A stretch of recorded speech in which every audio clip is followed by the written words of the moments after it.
Ladies and gentlemen, distinguished guests, today we start a journey of self-discovery and empowerment that is based on the deep idea that we should use our skills to their fullest. Different from others, each of us has a unique mix of skills, experiences, and traits that make us unique. Recognizing and building on these skills not only helps us reach our full potential, but it also speeds up our path to success and happiness. Come with me as we explore the methods and ideas that help us find, develop, and use our individual skills. In a world that often focuses on fixing flaws, we move our attention to making the most of what makes us unique. By using our natural skills and getting better at the things we're already good at, we put ourselves in a situation to do amazing things and leave a lasting impression. Great leaders and inventors have followed this theory for a long time, using their individual strengths to drive change and inspire others. Today we're going to talk about how you can use these ideas in your personal and work life to encourage growth and self-empowerment. Let us think about the special skills and gifts that make us who we are as we start this journey together. Let us make a promise to work on these skills with purpose and commitment, knowing that they are the key to reaching our full potential and creating a future full of success and happiness. Thanks for coming with me. Let's learn how to make the most of our individual skills and let the amazing potential that lives inside each of us shine through. Self-confidence goes hand in hand with triumph, self-esteem, success, and happiness in everything you do. The more confidence you have in yourself, the more things you will attempt.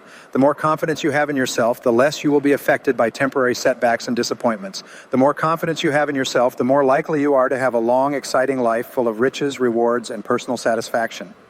One of the starting points of self-confidence is recognizing that you have enormous strengths of ability and character that you can use to achieve almost anything you desire. You are extraordinary. The odds are more than 50 billion to 1 against there ever being anyone with the unique combination of talents, abilities, and skills that you bring to your life and your world, and the incredible things you can do and be. No one knows, not even you. But the one thing we do know is that virtually everything remarkable you will ever achieve will come from your ability to identify your areas of greatest strength and then capitalize on them in every situation. Every person has one or more areas of excellence which, if properly exploited, would allow them to be, have, and do almost anything they could ever want. Every person, as a result of years of education and experience, has developed possibilities that make them different from all other people. And the men and women who achieve the most in every field are invariably those who have taken the time to identify their areas of greatest strength and then continually capitalize on them. We said before that life is the study of attention. Where your attention goes, there will also be your heart. The people, things, and events that catch your attention are indicative of your entire mental structure.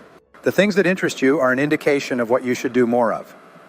In a longitudinal study that examined 1,500 men and women who began their careers with enthusiasm and ambition, it was found that only 83 of them, over the course of 20 years, became millionaires.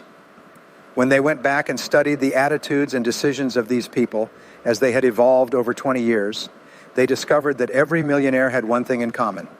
Each of them had chosen a field they enjoyed. They had gone to work in an area of activity in which they were extremely interested and which attracted all their attention. Then they devoted their hearts to becoming very good at it, developed the strengths necessary to succeed in that area, and then capitalized on those strengths to become progressively better over time. The conclusion of the study was that success, wealth, and happiness seemed to occur when a person was completely engaged in doing something they loved. The wealthy people in this study never set out to make a lot of money. Instead, they set out to find a field they truly enjoyed and then dedicated themselves to it. The money came as an afterthought. The flip side of this equation is that you will never be truly happy or satisfied until you have found a way to apply your unique human capabilities to your life and your work. I call this the feeling of divine discontent. It is a feeling of restlessness and dissatisfaction that arises when you do not feel completely challenged by what you are doing. To enjoy high levels of self-confidence and self-esteem, you must work at the edge of your abilities. You must be continuously expanding your capacities. You must have the feeling that you are growing day by day with the challenges that your work is presenting to you. Without that sense of challenge and growth, you will experience discontent. And this is a good sign. Discontent and dissatisfaction almost always precede constructive change that puts you on the fast track and makes you grow. We once talked about how important values are to self-confidence. Men and women with clear values who live their lives according to their highest aspirations are those who have a deep sense of self-confidence and well-being. We also said that the most important value you can have is the value of integrity. Integrity is the value that guarantees all others. Having integrity means not compromising on what you believe is right in any area. Integrity is absolutely essential if you want to capitalize on your strengths. It means, more than anything, looking at yourself honestly and making your decisions based on the fact that you are an extraordinary human being. Your feelings are very valuable clues to your choices and behaviors. Your peace of mind and personal satisfaction are perhaps the most accurate guide you will ever have for doing the right thing for you. In addition to integrity, courage is the most important quality you can have if you want to be happy and have self-confidence. If integrity means being honest with yourself, then courage means having the ability to follow where your heart leads you. It means having the ability to set aside all other considerations to stay true to the best within you. We said earlier that fear is the greatest enemy of self-confidence and personal fulfillment. It is not that people do not know what to do. They are generally afraid to do what their heart tells them to do. But when you build yourself up step by step and gradually overcome the influence of fear, your entire world opens up to you. Your self-confidence increases so much that there are no longer any limitations on what you will try or what you will commit to. One of the greatest Impressionist painters was a man named Paul Gauguin. He had a family and worked in the Paris post office for many years. But in the evenings, he would visit the cafes frequented by the painters of Paris. He got to know them and asked them questions. He was fascinated by painting. The whole idea of painting absorbed his attention. It was all he thought about. And yet, with a family and a full-time job, there was no way he could dedicate himself to the painting he so desired to do. One day, after turning 40, in a move that surprised everyone, he quit his job as a postal inspector, left his family, and moved to the island of Tahiti in the South Seas. There he began to paint. His paintings are now worth hundreds of thousands, even millions of dollars, and are displayed in the finest museums in the world. Many consider him one of the most important painters of the last 300 years. In a way, he was like Grandma Moses, in that he finally decided to follow his heart and focus on what had interested him all those years. Now, to follow your heart, you do not necessarily need to make dramatic changes in your life or relationships. What you do need to do is look at yourself honestly as you really are and have the courage to channel your energies and focus your strengths on your areas of greatest potential. And I promise you that when you do this, you will know without a doubt that you have made one of the best decisions of your life. Every person has great strengths and potentialities, and every person is in this world to take advantage of those strengths and apply them for their own benefit and that of humanity. The life stories of all great men and women are simply stories of people discovering their strengths and using them to the fullest. Churchill was a great statesman and orator. Florence Nightingale was a tremendous organizer. Florence Chadwick was an incredibly strong swimmer. Abraham Lincoln was a compassionate and forward-thinking politician and president.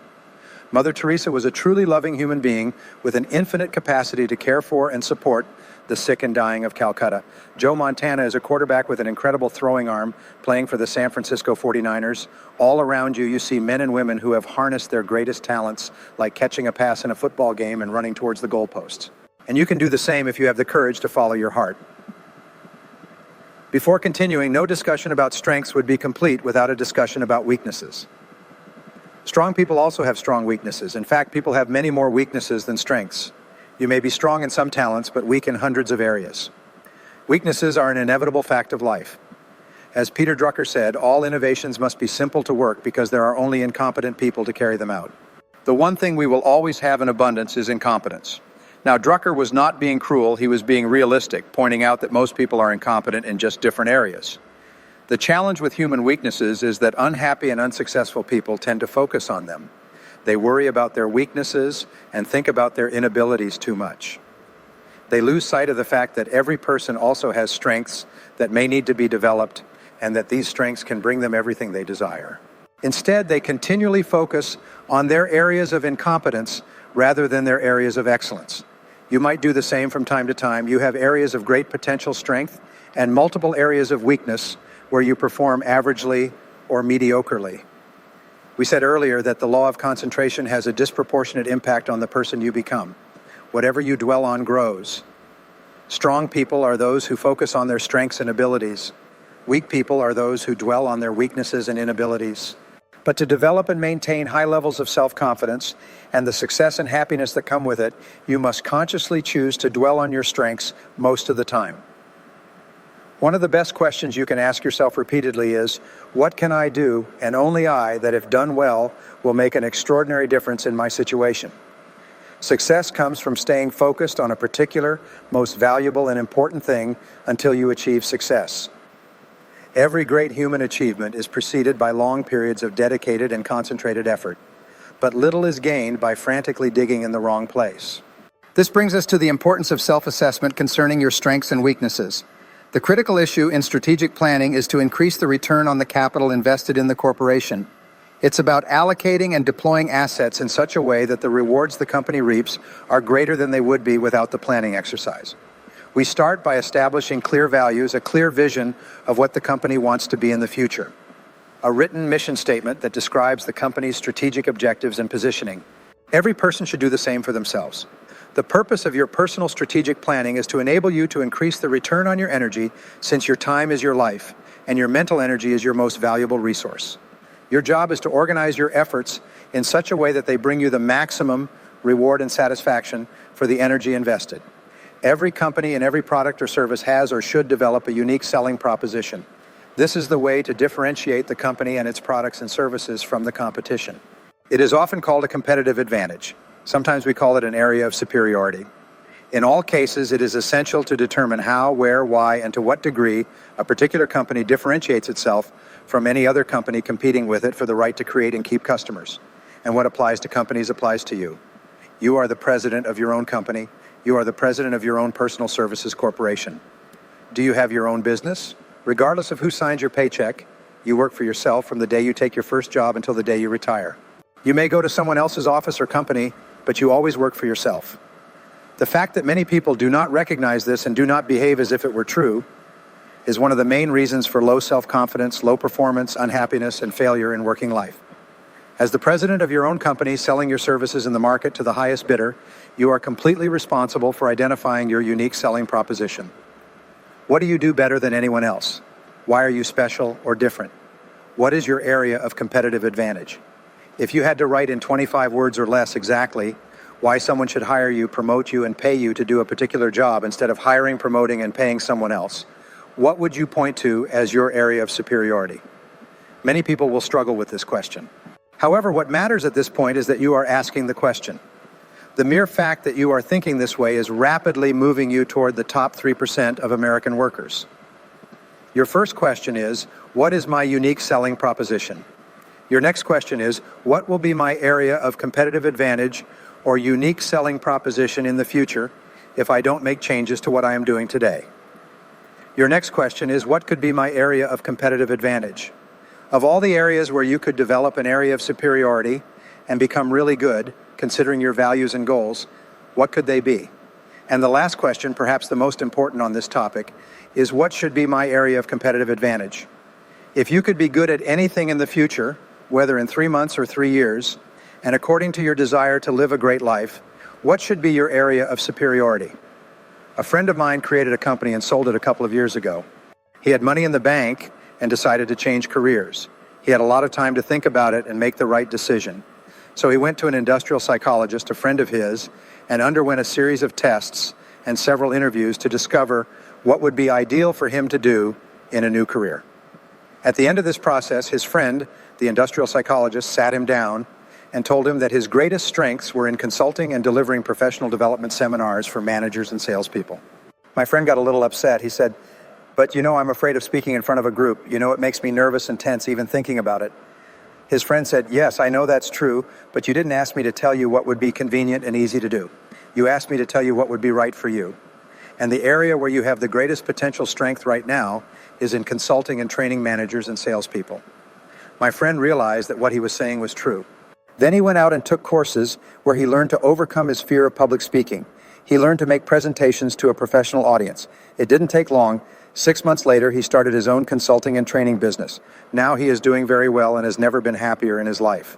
It often happens that your strengths are like undeveloped muscles that require a long period of exercise to build up to the point where you can start winning competitions. Your starting point is to sit down and set goals, decide where you are now and where you want to be in the future. What additional strengths and skills will allow you to increase the return on the energy invested? In what area will a particular strength be useful and valuable to you and allow you to stand out from others?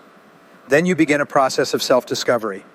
In determining your strengths for the future, you begin to engage in a search process to explore all the different areas where you may have hidden talents. One form of self-discovery is to complete a series of questionnaires and tests that examine parts of your personality and abilities that you may be unaware of. Some years ago, I personally went to an industrial psychologist and took a battery of tests to learn my strengths and weaknesses, and much of my adult life has been influenced by what resulted from those tests. The tests pointed out areas where I had natural talents and abilities. They also revealed my personality weaknesses and areas where I had little interest or talent. And they can do the same for you. They can save you years of hard work in the wrong job. If you have the time and money, a detailed process of personality and career counseling is a very valuable exercise that can have a great influence on the rest of your career. But if you lack time or money, there are many books filled with self-assessment tests available in bookstores. You can take these tests yourself, and they will provide you with very accurate feedback. Several companies have developed complete batteries of self-assessment instruments, each of which can give you information about your strengths and weaknesses in particular areas. There are also a number of self-analysis and self-discovery exercises that you can perform yourself with just a pencil and paper. These exercises can often open your eyes and help you see possibilities that may surprise you. From childhood, you have learned to do and accomplish a remarkable variety of tasks. You have an enormous number of skills and talents that you have developed over time, many of which you simply take for granted. Perhaps one of the reasons why so many people have so little self-confidence is because they have never sat down to make a list of how talented and capable they really are. So this first exercise for you is to write a list of everything you habitually do. Write down all your roles and the parts they play from the moment you get up in the morning until the moment you go to bed at night. If you are a parent, cook, dishwasher, driver, shopper, reader, writer, worker who performs various jobs, buyer, seller, negotiator, teacher, manager, salesperson, typist, a person who answers the phone, anything else you can think of, be as detailed as possible. Go through your day minute by minute and hour by hour and write down everything you do over a day, a month, a year. When you have completed this list, you will be surprised by how many skills you have developed and which ones you use regularly. The second part of this exercise in self-discovery and self-analysis is to now make a new list where you start grouping the various things you do into categories. One of your categories can be parent. Under the heading of parents, write down all the things from your list that you do as a parent and that are part of parenting. If you are a manager or salesperson or hold any other position, jot down everything you do in your job day in and day out. If you engage in sports, put sports as a title and write down all the physical activities you perform. If you are interested in reading, write down all the topics you regularly read about. Once you have completed this, group all your roles and activities into clusters. The final step of this exercise is to prioritize each group. Which group of activities is most important to you? Which group of activities is the second most important to you? If you were going to be sent to a deserted island indefinitely and could only take 2 or 3 of these activities, which ones would they be? When you have numbered your clusters or groups by priority, you will have created a very clear picture of who you are and what is valuable to you in life. Your next questions would be, what should I do in each of these areas to gain the greatest satisfaction and enjoyment from this area? What do I need to do more and less of? What do I need to get into or get out of? What is more important within each group and what is less important? If I had to choose, how would I choose and select among the various things I do? You will be surprised by the kind of answers you begin to find. In my experience, you will be surprised by the clusters that rise to the top of your list and the groups, some of which consume a huge amount of your time but are not really important to you. But to truly know yourself, you must take the time to analyze it this way on paper. One exercise that is very useful for learning more about yourself and has been a turning point in many people's lives is to go to someone close to you and ask them what they think you should do with your life. Ask someone you trust what they believe are your strengths and weaknesses, your strengths and vulnerabilities. What advice would someone who cares about you give you about the kind of work you should do and the kind of talents you should develop? Even people who don't know you very well can often provide you with information about yourself and your possibilities. This will be extremely accurate and may even occur in areas you hadn't even thought of. I remember driving with a business partner to an appointment that was a bit far from the city. We had the chance to talk as we drove, and I was mentally wrestling with what I should do in the next stage of my career. I was seriously considering getting into the business of conducting seminars and eventually producing audio cassette programs like this one at a lark. I turned to him and asked him honestly if I were to change careers, what he thought I would be good at. He sat there and thought for a while as we drove, and then he turned to me and said, "Brian, I think you would be very good at speaking, training, and giving seminars. You read and research a lot and seem to enjoy sharing your ideas with other people. In my opinion, the best use of your time would be sharing your ideas with the public." Now, up until that point, I had rarely spoken in public and had never attended a seminar before. I won't say that incident was the turning point for me, but it was the final assurance I needed to make the decision to become a professional speaker and trainer. This business partner and acquaintance could see it clearly. Whatever seems most enjoyable is a very good indication of where your strengths lie. Your strengths may be completely hidden, but if you ask yourself these questions and face the answers without blinking, you will begin to uncover them. And it's when you discover a potential strength and start developing it to be able to use it in your life that you start to feel truly fantastic about yourself. Your most important job is to strive for what can make the greatest positive difference. This will be the area where you get the greatest return on energy. When you work on expanding your capabilities in an area of greatest strengths, you feel amazed by yourself. You feel like a winner. Enjoy wonderful feelings of self-confidence and self-esteem. Furthermore, it is also very important for your happiness that you develop a proper perspective on the inevitable weaknesses you will have in almost every area. And here are some thoughts regarding weaknesses that may be helpful. The first thought is that almost all weaknesses can be seen as strengths applied inappropriately. If you use one of your strengths when it is neither necessary nor useful, it can often be perceived as a weakness. For example, I recently had a gentleman working for me who is extremely aggressive and found himself in a managerial position as a manager. His aggressiveness made him the type of person no one wanted to cooperate with.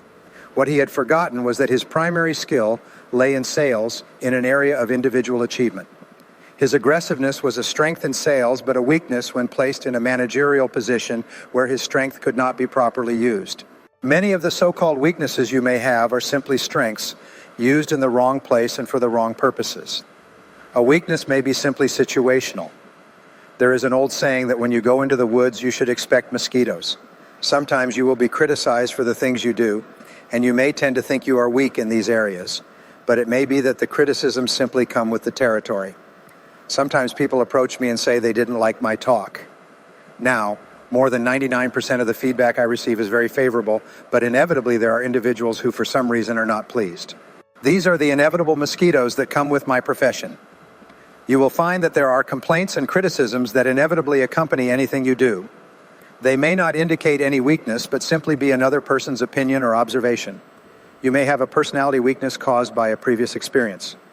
Perhaps someone took advantage of you in the past, and now you are hypersensitive to being taken advantage of again in the future. The slightest hint that someone does not fully approve of your behavior can trigger a negative reaction. This can be seen as a flaw or personality weakness when it's actually just the result of your past reinforcement history. It could also be something useful for you to work on overcoming. Your weakness may be trainable. Often the only thing standing between you and extraordinary achievements is a bit of learning. Taking the right courses, listening to the right audio tapes, and reading the right books may be all you need to excel in your field. And finally, what seems like a weakness may be a key indicator of the type of work or activity you should not be pursuing. You may not enjoy that area of effort at all. If you consistently perform poorly in something, it could be a way to discover that this is an unsuitable field for you.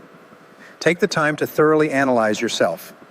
By practicing self-disclosure to yourself and to others, both in writing and verbally, you will develop a higher level of self-awareness and honesty. As you become more aware of your strengths, you will come to accept who you really are. And as your level of acceptance increases and you truly respect yourself for your unique talents and abilities, your self-esteem and self-confidence will also grow. When you minimize or mitigate your weaknesses, while simultaneously identifying and maximizing your strengths, you will become a high-performing artist in everything you decide to do. Let us move forward with a renewed sense of purpose and clarity as we wrap up our discussion on how to make the most of your unique skills.